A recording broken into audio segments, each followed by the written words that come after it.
Before we start, the name is at the top of the screen.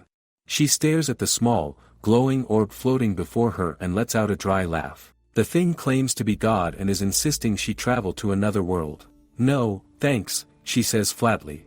The orb tilts slightly, as if confused, and asks why not, pointing out that the others it summoned could not wait to go. She waves her hand with a tired smile and says she is over 30 now, long past the age for such whims.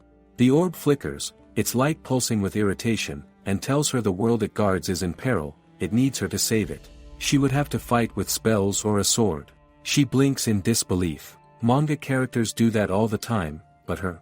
Nizamori Tasika Nashi, 33 years old, should be dozing off with a book in her hand right now, not standing here arguing with a glowing ball. She asks if it is sure someone like her could handle saving a world. The orb assures her this is not a dream. It already sent others, chosen at random, and they all went eagerly. She replies that those people were probably younger than her. The orb admits they were teenagers, brimming with energy and excitement, diving headfirst into adventure. For a moment, she imagines herself in their place.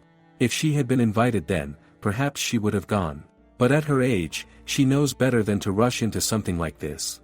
She asks what exactly she would have to do to save this world. He informs her the humans he sent there are saviors. They gain incredible powers when they enter that world. The magic they build is strong enough to unite countries. He would like her to use it to restore the world's harmony. She seems taken aback by the vivid picture the orb paints in her mind. For a brief second, her eyes flicker with something like curiosity, but she quickly shakes her hand. Nah, no can do. The orb's glow dims, almost sulking, as if her refusal personally offends it. She apologizes and explains once you are over 30 you have built a life for yourself. She doesn't love her job, but it is stable, the pay is good and she is on good terms with people. There would be more cons than pros to starting over in a new world. She would be throwing away all the practical knowledge and social skills she has learned. But then the orb declares that, regardless of her protests, she is going. This is non-negotiable.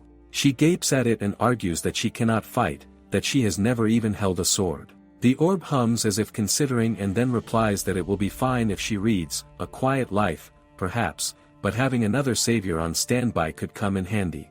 She stares at him, now visibly nervous, and asks if she really has to go. He replies without hesitation that she has no choice. Anger tightens her chest, and she clenches her fists. At this point, she guesses going home is out of the question. But then the orb announces, almost smugly, that in return, it will grant her a wish. One wish for every savior before she leaves. Weapons, physical strength, beauty, whatever she wants. He asks if she has a dream she would like to fulfill. She blinks, her voice softer now as she repeats the word dream. After a moment of thought, she asks if it would be alright if she just lies low in that world. The orb replies that is perfectly fine. She then asks if she could make several wishes, and he answers sure, sounding far too casual for a being claiming divine authority. He even adds that everyone before her assumed they could make only one. She asks why he never corrected them, and he replies why should she? Silence falls between them. She presses her lips together, realizing she is getting off track. Fine, she needs to make her wish. She raises her hand and says she would like to be familiar with that world's language and basic facts. He says she will know both right away. She hesitates, then asks if the inhabitants know about the saviors. He explains that once she arrives, a savior's mark will appear on her body, and since every nation wants a savior, they will likely seek her out. She scratches the back of her head with a weary sigh and says in that case, could she maybe put that mark somewhere subtle, like on the back of my head, beneath her hair? He replies that sure, he can do that, but warns her that when she casts certain powerful spells, the mark will grow brighter and more visible. She nods and promises she will be discreet. Then she asks if it is true that this world contains both monsters and magic, and whether some countries have knights to protect their citizens. He answers that one large kingdom does. Her eyes light up, and she declares that she would like to live there on the outskirts of town, above her very own cafe. He seems amused and tells her to describe her dream cafe so he can create one based on that. She eagerly adds a few more details, saying she would also need a few useful items while he is at it. The orb tilts slightly and offers a suggestion. If she squeezes this pendant, she will see a search bar. Whatever she types there will be summoned. Food, money, anything she desires, as much as she likes. Her wish list for the cafe is, admittedly, annoyingly specific, but he insists this will let her make the most of it. She thanks him and then asks if the pendant could return to her automatically if she ever loses it. He replies that he will grant it that power too. She nods, satisfied, and then asks again, just to be sure it will actually summon anything she wants, right? The orb twitches, suddenly flustered, and hurriedly says that they have covered everything important, haven't they? She narrows her eyes suspiciously, glancing at him as she asks if she will be able to use magic right away. She means the powerful spells he mentioned earlier. That quiets him for a moment. When she presses him on it, he finally admits this is the first time anyone has asked. Basically, she will have magic but she will not know magic. She looks at him completely clueless, not following his explanation at all. He sighs and says he will use a comparison. If this were a video game, she would have unlimited MP, but no spells to cast. Just having magic power, he explains, does not mean she can start a fire or summon lightning out of nowhere. She tilts her head and asks how she is supposed to learn spells, then. He replies that she will need either a teacher or a magic textbook. Thinking for a moment, she then says she would like the ability to use the strongest defensive magic right away. He gives a casual nod and assures her that he will make sure she knows it from the start. Before leaving, he tells her that he is counting on her.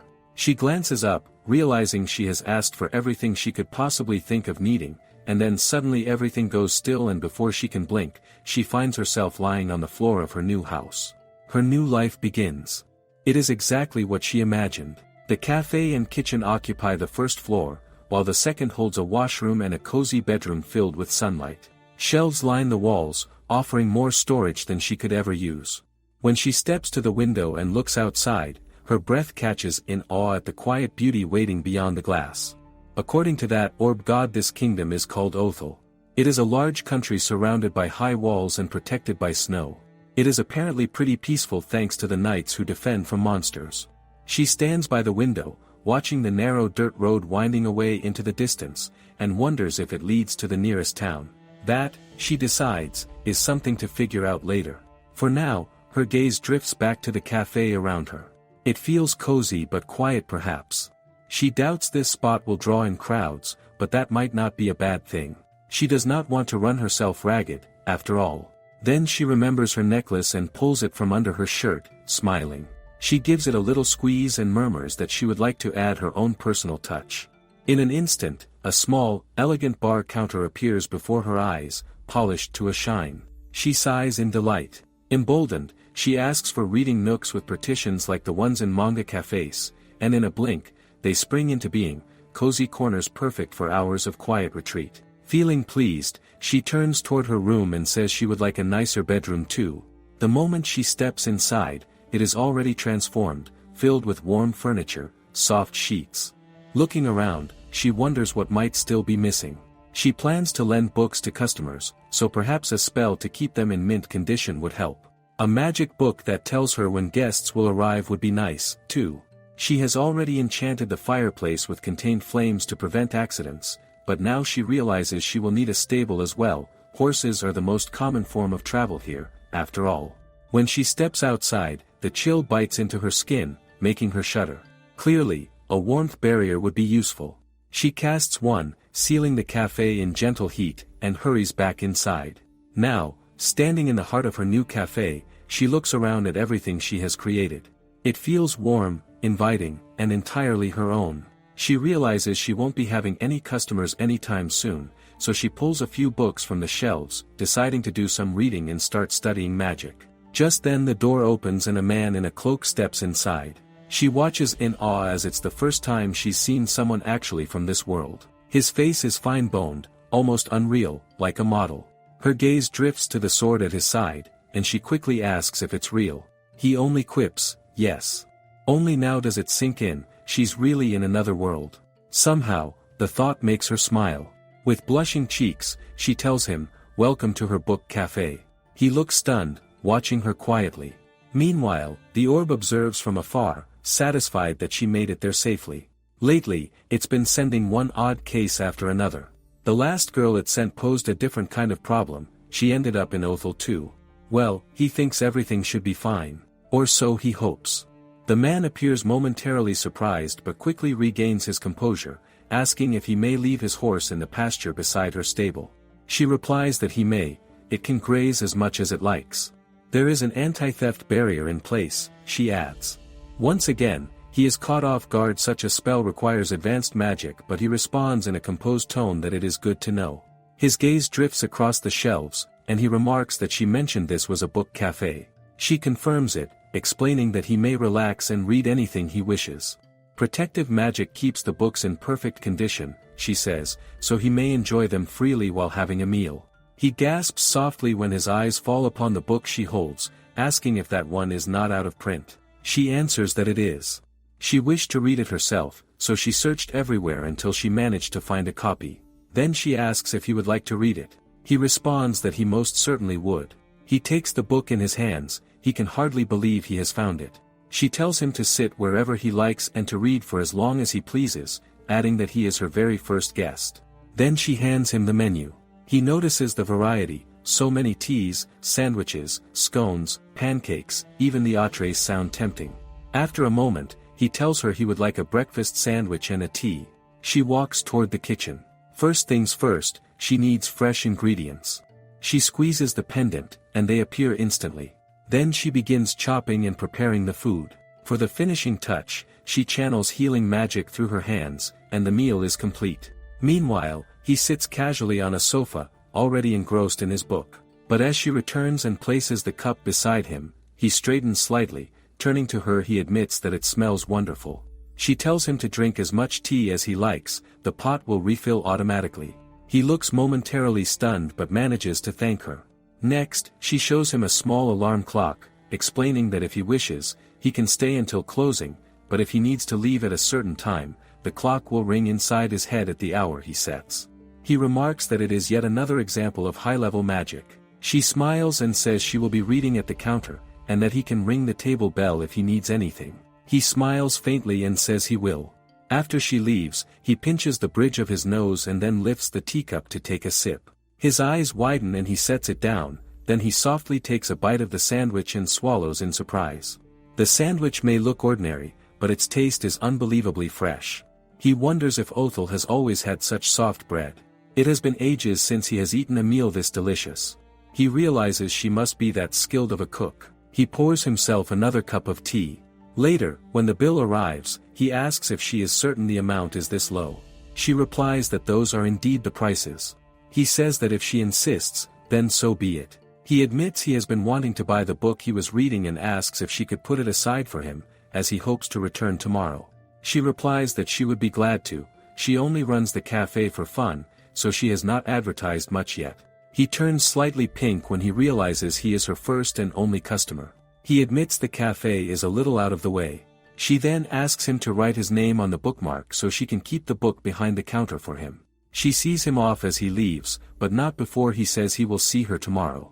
Once he is gone, she thinks to herself that she is glad her first guest seemed so kind. He was handsome, too. At first, she thought he would be aloof, but he turned out to be laid back and mature, and they even liked the same kind of books. He seemed much more relaxed when he left than when he arrived. Maybe he unwinds by reading like her. Meanwhile, on his way back, the man thinks that cafe was surprisingly pleasant. The seating was comfortable, the book selection was impressive, and the sandwich was delicious.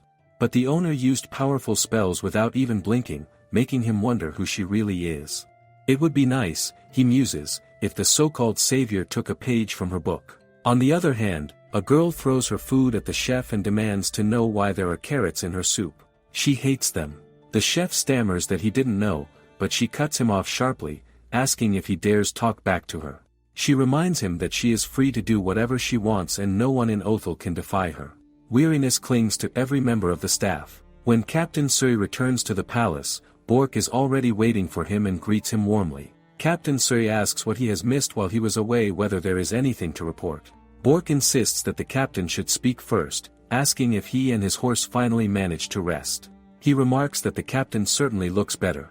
Captain Sui's lips curve faintly as the image of her flashes through his mind. Bork shakes his head and says that the entire situation is still ridiculous. He looks out the window and sighs, saying he cannot believe they are forbidden to let their horses roam freely, and all because one horse spooked the savior and she tripped. Captain Sui replies that they will take the horses for long rides once work is done. For now, that is the best they can do. Bork says that will surely cut into the captain's reading time, since being a bookworm must be difficult. Standing beside him, Captain Suri watches the courtyard below and says he hopes the prince regains his sense soon. He adds that neither his siblings, the queen, nor the king can sway the prince, no matter how much they lecture him. Bork remarks that the prince is hopelessly infatuated with the savior. Both men look out the window as the prince keeps her close in his arms, and they sigh at the same time. Bork says that it should not matter even if she is the savior. Captain Suri warns him to be quiet, asking what if someone hears him. Bork mutters that it makes no difference if they do, because everyone is thinking the same thing. He adds that the savior has been there almost 6 months and still has not learned a single spell, wasting all her time wrapping the prince around her little finger. Suri tells him to keep his voice down. Bork exhales and apologizes quietly. Captain Suri says it is alright, he understands how Bork feels. They need to sort this out, not just for their sakes, but for the greater good. Bork turns to him and smiles, admitting he is glad he is here. If not, he would have gone crazy. Just then, a few knights approach and wait nearby, prompting Bork to remark that their break must be over.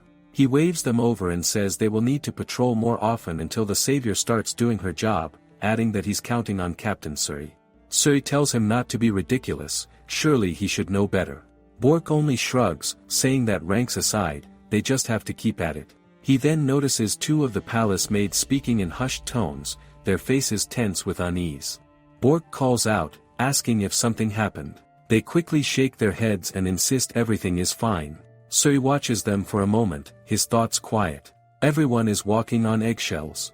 It would be nice if things could go back to normal. Othel is a vast country hemmed in by snow. It was once peaceful, the royal family were kind to their subjects, and thanks to the knights, monsters did little damage. One day a young woman arrived, an all-powerful savior. People everywhere were overjoyed, and the prince couldn't resist her sweet face. The kingdom welcomed the savior with open arms, believing she had the power to protect Othel. But as time passed, the savior never once tried to learn magic. Instead, she leaned on her stardust to do as she pleased. She demanded fine food and clothes and overworked the castle staff. She exhausted everyone living on the castle grounds. But love is blind, and the prince put the savior on a pedestal. No one could stop her. She clings to the prince's arm, her voice trembling as she pleads, telling him not to listen to the head maid, that the woman is out to get him.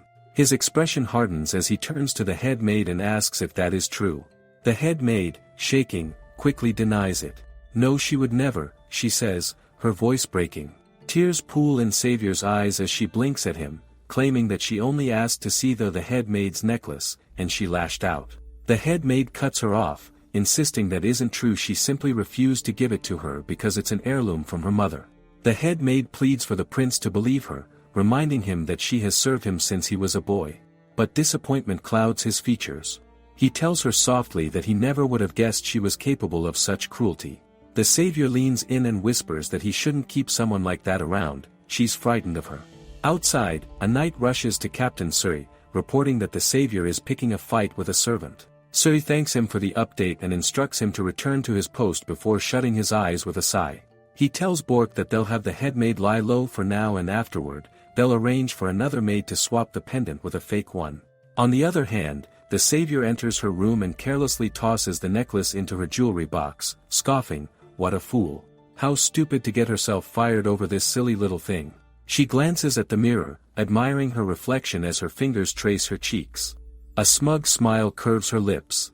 She really is cute. Why bother learning magic she doesn't need when beauty and status already do the work? Life feels effortless, being the savior truly rules. Meanwhile, our female lead sits in her cafe, savoring hot coffee and a plate of cookies, her thoughts wandering as she wonders if that knight will come back. The next morning, the door swings open and he steps inside. She greets him with a bright smile, warmth blooming in her chest. He returns the gesture with a polite nod and says he'd like to continue reading the book she had set aside for him. Her face lights up instantly as she gestures toward the seats. Once he settles down, she can't help but smile to herself. He actually came back, just like he promised. She hands him the menu, and this time, instead of a small order, he chooses a full meal. Perhaps he intends to linger. When the food arrives, he takes the first bite and his eyes widen in surprise. Without a word, he dives in, savoring each mouthful. Watching his silent enthusiasm, she finds herself smiling again. From then on, he came back almost daily. His visits varied in length, but he always seemed to want to stay longer. One morning, as she serves him his meal, she mentions that the book he recommended was wonderful. He says they must share similar taste. She studies him for a moment, then asks if being the captain of the knights keeps him busy. He replies that it depends, before calmly taking a sip of his tea. He adds, almost as an afterthought, that he appreciates her habit of garnishing his food with healing magic. It's an impressive, high-level spell. She giggles, surprised that he figured her out, saying she only thought it might help him feel a little better. He nods, saying he's glad he discovered her cafe by chance. The knights recently lost access to the training grounds where their horses used to exercise, and he was out riding when he happened to stumble upon this place. She realizes that must be why he had looked so stressed that day. Later, she wonders if there's anything she can do to help and heads to the castle town market. Her pendant could summon supplies for free, but she enjoys shopping. She finds new ingredients and adds them eagerly to her basket. As she passes a merchant woman, she pauses to ask if she can trust her with rare imported fabrics. The woman says she's from another kingdom.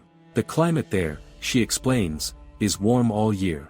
She doesn't mind snow once in a while, but living in constant cold seems dreary. Tsukina smiles and wishes her safe travels. On her way back, the woman's words linger in her mind. Winter really never ends in Othel. Her gaze drifts to the horse yard, where the ground looks bare and lifeless. She decides that before the captain returns, she'll use her magic to restore it. Raising her pendant, she casts her spell and fresh green grass begins to spread across the yard. She grins proudly. Casting spells never gets old. If she can grow grass, maybe she can grow other things too. She widens the heat barrier around the area and nods to herself, pleased. Not bad for one day's work. Stepping back inside, she wonders if she should prepare something for the horse too. It would probably be easier for her to eat chopped fruit, so she uses her pendant to create a basket filled with apples and carrots. Just then, he arrives on horseback. She greets him cheerfully, explaining that she thought she'd set out some food for his horse before he came. Walking up to the animal, she laughs softly, saying the horse looks much bigger up close and beautiful, too. She asks if she may feed her by hand. He nods, giving permission. She holds out her hand, giggling as the horse nibbles gently. She's really cute, she says, petting her muzzle before setting down the rest of the fruit. He watches her, a touch of surprise flickering in his eyes, and asks if she isn't afraid of horses. Tsukina admits she doesn't think she has ever seen one before but knows she is not scared of her. She casually adds, not even the castle maids would be afraid of her, would they? He recalls how the savior once claimed she tripped because a horse startled her and how she demanded that all the horses be put down. He almost smiles at the thought, saying quietly that they would never do such a thing. It seems he had worried for nothing. She then tells him that the new book he had been waiting for has finally arrived. His face lights up, and he says that's wonderful news. Pointing toward the yard, she asks if he'd like to read outside today. When he looks, he sees a charming setup, a wooden table and chair beneath a blooming tree. She explains that she added a bit of open-air seating, though it's rare to see such a thing in Othel, where snow rarely melts. Still, reading out here could be a nice change. He glances up at the tree and remarks that its blossoms are beautiful. She tells him proudly that they're imported cherry trees. He turns to her, smiling softly, and says she truly is remarkable. Her cheeks flush instantly, and she spins around, muttering that she will go fetch his book and the menu. Once inside, she presses her back against the door, her heart thundering. She exhales shakily and murmurs to herself that she simply cannot handle handsome men.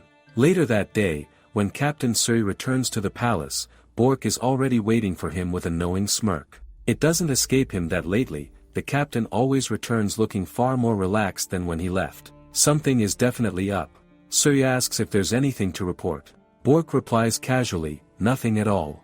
The captain narrows his eyes and asks what's with that look on his face. Bork only strokes his chin thoughtfully and thinks something is fishy.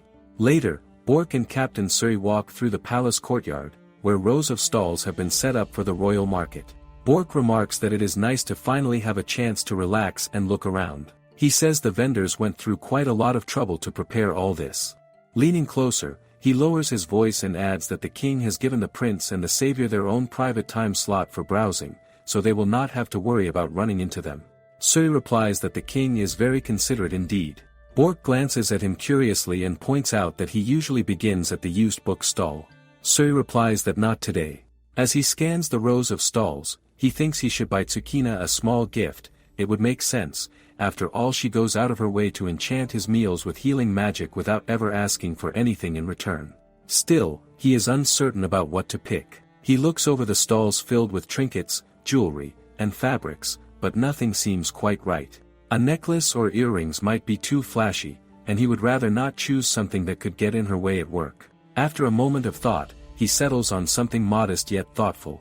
He turns to the merchant and quietly asks if she could wrap it for him. The merchant blinks at his choice but quickly nods, saying she will wrap it right away. When he takes the small box tied neatly with ribbon, several attendants nearby exchange curious glances. From the upper balcony, the queen leans toward the king and remarks that the captain has just bought a woman a hair tie. The king gives a thoughtful hum, while Bork stands quietly. Later, when Suri arrives at Tsukina's cafe, she greets him with a bright smile and says that he is early today. He replies that he is off duty, which earns a gentle laugh from her. She adds that now it makes sense why his colleague has joined him, noting that he must be a knight as well. Suri stiffens and turns, finding Bork standing at the door with a smug expression.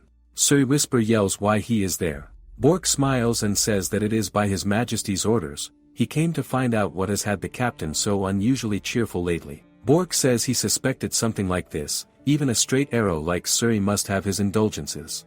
He turns to her with an easy grin and introduces himself, saying he and Suri have been friends for ages. She smiles back and introduces herself as the owner of the cafe. Bork glances around at the shelves and remarks that so it's a book cafe. She explains that it's a place where people can eat, drink, and read to their heart's content without worrying about damaging the books. She's cast magic to protect them all. He repeats in disbelief that they're all magically protected, and she just nods. Turning to Suri, she tells him she'll leave his book on the counter. As she prepares tea, Bork asks how long she's been running the cafe. She replies that it's been about 3 months. He nods, saying it's still new, then glances at Suri and mentions he's always been a bookworm, even when they were kids, reading every spare moment after sword practice, even rereading the same few books until they fell apart. She asks if they grew up in the same village, and he confirms they did, out in the middle of nowhere. When the tea is ready, she calls to Suri, who thanks her and says he's going to grab the sequel to his book. Once he's gone, Bork turns to her again and says Suri has been looking a lot better lately, probably because of her. She looks surprised but smiles when he adds that she even makes healing tea that tastes amazing. When Suri returns, he finds Bork asking what her type in a man is. His expression hardens, and within moments, he tosses Bork out of the cafe. With a glare, he tells him if he's not here to read, he can go home. Closing the door, he apologizes for the disruption, but she just laughs softly and says it was nice to meet him, he's welcome back anytime. Then Suri pulls out a small box, saying he meant to give it to her earlier as thanks for always taking care of him. Her eyes widen as she opens it to find a delicate hairpin. She says it's so cute and immediately tries it on, smiling when she sees her reflection. She tells him she loves the design and that it's sturdy enough to wear often, she will take good care of it. Their smiles meet, warm and quiet. He says he will come back when Bork isn't stalking him, who is very shamelessly peering in from the window. Watching him go, she touches the pin in her hair and thinks he really went out of his way for her. She's touched. She looks up as the door swings open and a man strolls in, saying with a grin, he remarks looks like she has got things under control. Confused, she asks who he is.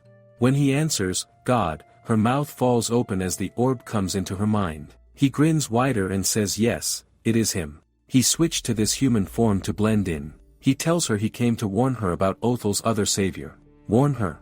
She asks. He says she knows about her, right, they are from the same world. She admits she has heard rumors about town, she is pretty young. He says young and childish, but Tsukina has outdone her in a way he has to say. She's truly amazing. He points out that she wanted a quiet life, so she built her cafe deep in the forest, but the other one? She's living it up in the castle, boasting about being the savior. Tsukina says she does sound impressively confident. He sighs and says that's not even the half of it. The girl hates studying and hasn't learned a single spell. Tsukina blinks and asks if that means she's just freeloading at the castle. That's right, he says, and goes on to explain that even when he told her she would be sent to a dangerous world, all she asked was for him to make her pretty. She was the only child of a wealthy couple who spent years trying for a child, so they spoiled her rotten. Now that she's beautiful and has the prince wrapped around her finger, she does whatever she pleases, completely ignoring her duties as savior. Tsukina doesn't know what to say, but she starts to wonder if that's the reason Suri always looks so drained. Then his tone shifts, suddenly serious. He tells her the situation is deteriorating. She straightens, concerned, and asks what's wrong. He reminds her that the people he sends to this world gain incredible magical power and that such power is tied to emotion. Someone inexperienced with magic can't control it. So if the other savior gets too emotional, her magic could spiral out of control, and the whole country might suffer for it. He adds that she's already wasting her powers by unconsciously turning them into charm magic. That's why the prince is so bewitched by her. Tsukina asks, if she's putting everyone in danger, why is she still here? The god answers flatly that he can only send a savior home under two circumstances: when they're on the brink of death, or when they have brought ruin to this world. He cannot step in unless one of those things happens. That said, Tsukina's barrier spells might be handy if the other savior loses control of her magic. If she can contain her meltdown, he can extract her without leaving others in ruins. She asks her if he would like her to stop her. He sips his tea before answering what he wants doesn't matter in this case. She can make up her own mind about what she wants. She admits she's curious. She and her are both saviors. If they fight using magic, who will win? Will her barrier spells work against her? He says that is a good question. She has got an edge when it comes to controlling her powers, and if she keeps studying her magic, her spells will only get stronger. Just then, Suri enters but freezes at the sight of the god, who notices his reaction and lets a faint smile curl his lips.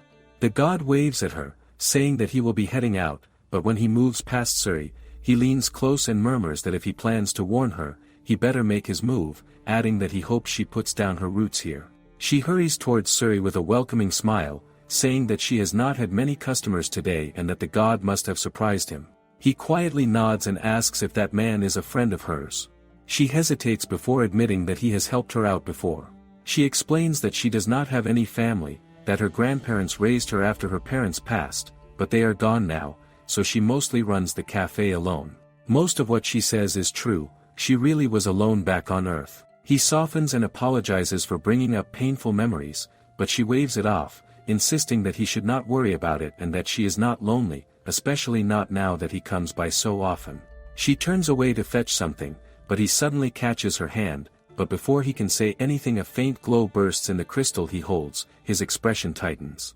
He says that he has to go, that the knights are needed to suppress a monster near Othel's border, and that it is urgent. She almost forgets that he is the knights' captain, the one who fights on the front lines to protect the kingdom.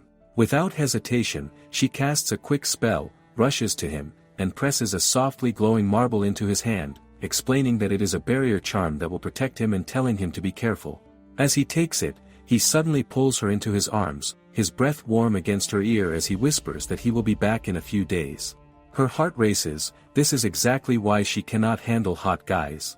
She exhales shakily, convincing herself that he will be fine and back before she knows it, then shakes her head and gets back to work, deciding to bring out the books from his reading list, believing he will be back at the cafe in just a few days, like always.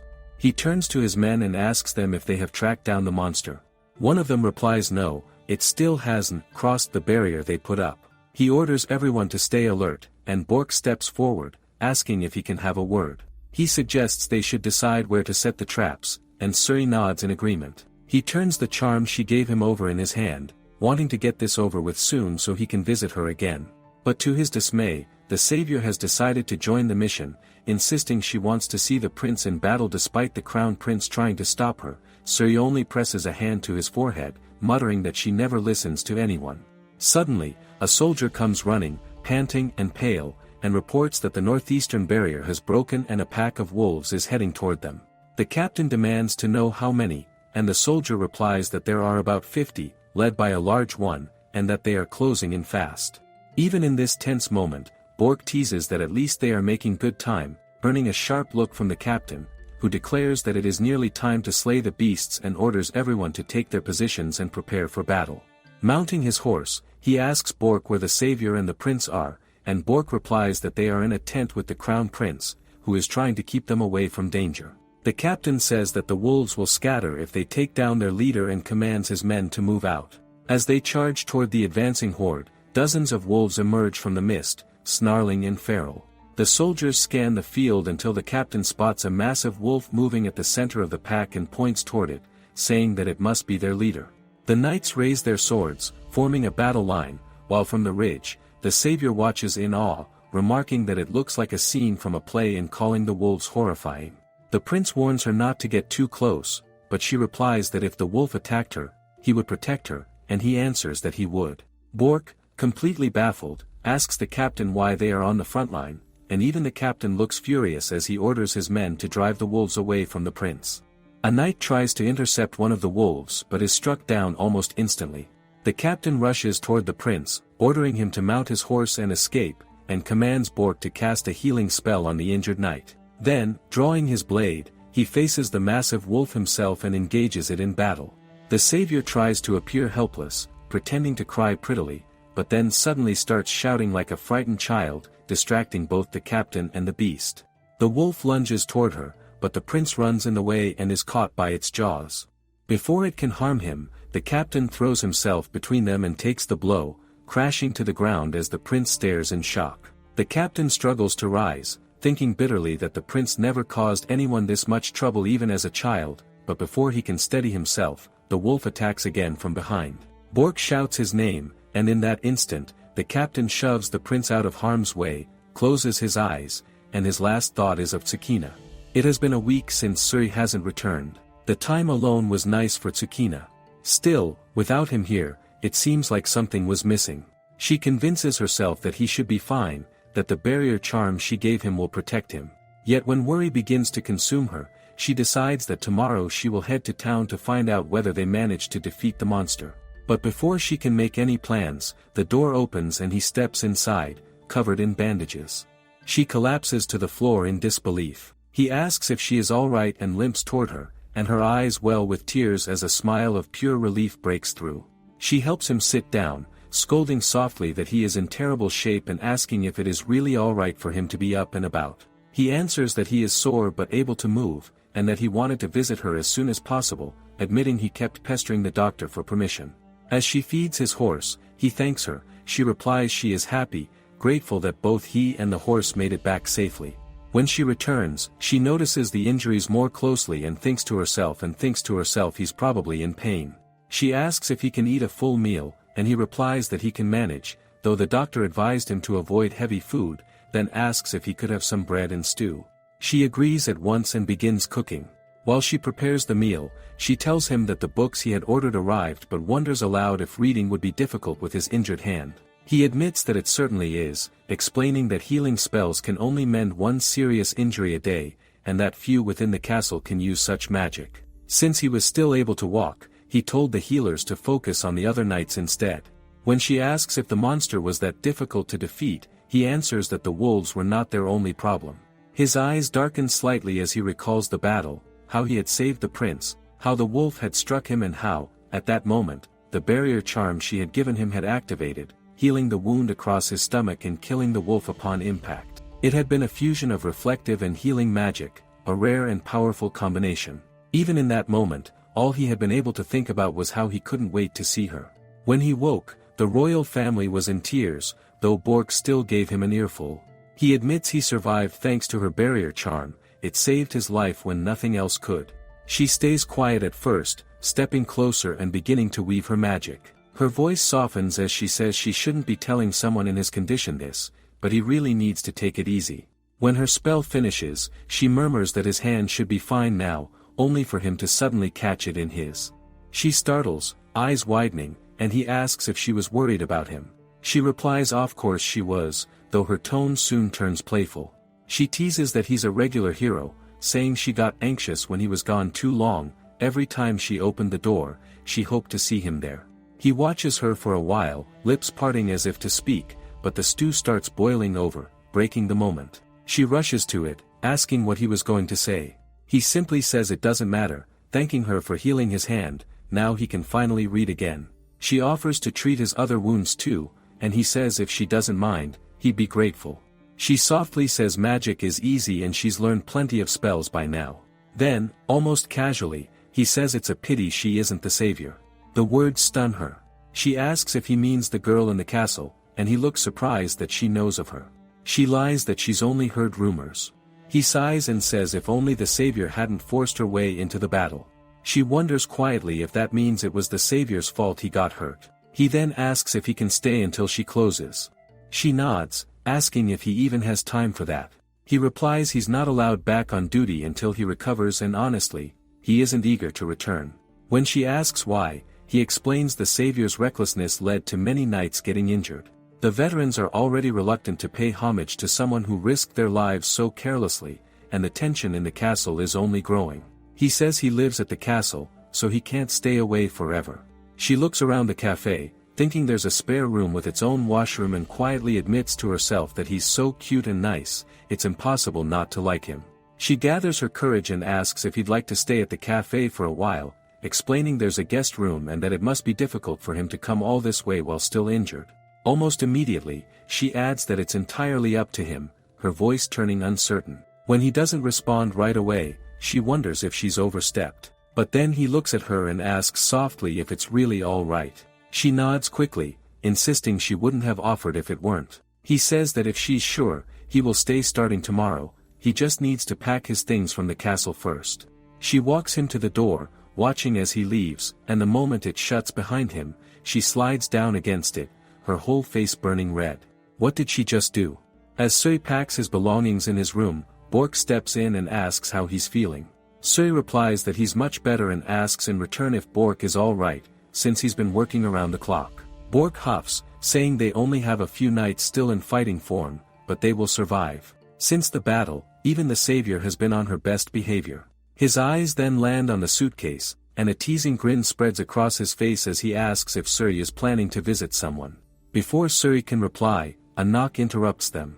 The prince enters, looking remorseful. Bork freezes in surprise as the prince bows deeply, but Suri quickly tells him not to. The prince insists he must apologize. The knights have protected him for years, and he nearly cost them all their lives. He admits he spoiled the savior, knowing her selfishness caused problems but choosing to ignore it. Now, he asks for one more chance.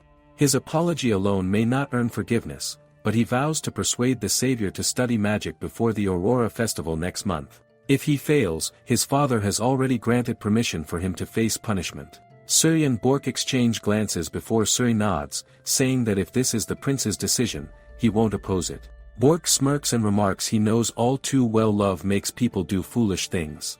He smiles and expresses his gratitude before leaving. After the prince departs, Bork remarks that the prince finally sounds like his old self again. Suri, however, says the real question is whether the savior will actually listen. He shrugs, adding that maybe not, but they might as well give the prince a chance. Then, his tone shifts to a teasing lilt as he points at the suitcase and grins. Is he packing to visit that girl? He admits he never took Suri for the romantic type, and warns that, like he told the prince, love can turn sour if one's not careful. Suri sighs, half exasperated, and promises he will try to take it easy. When Bork finally leaves, he quietly admits to himself that perhaps his friend is right, this does feel like trouble brewing.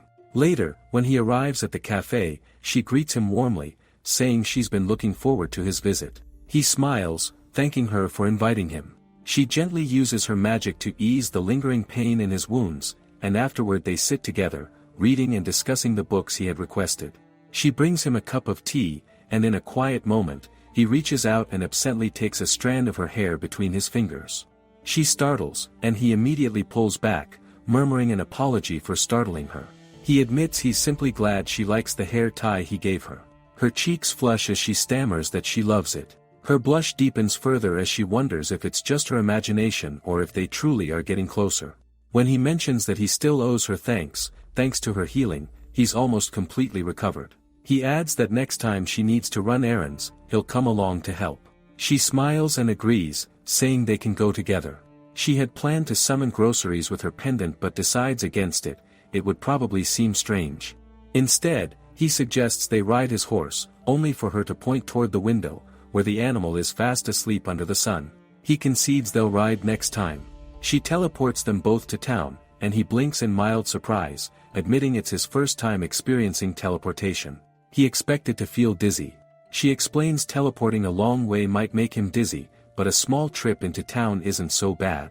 He offers his hand, saying the market is always crowded and they should make sure to stay together. She hesitates only a moment before taking it, her fingers brushing his palm. They walk side by side through the lively stalls, her cheeks warming as she wonders if holding hands like this means he really does like her. When he takes her to an amazing spot she stares in awe, and he tells her this market is known for good bargains but it only opens once a week. When her attention drifts to a stall selling sizzling food, she comments that it looks delicious. Before she can say more, he's already paid and handed it to her. However, she watches all people are somehow acting weird. Her gaze catches on a poster and she asks what is that.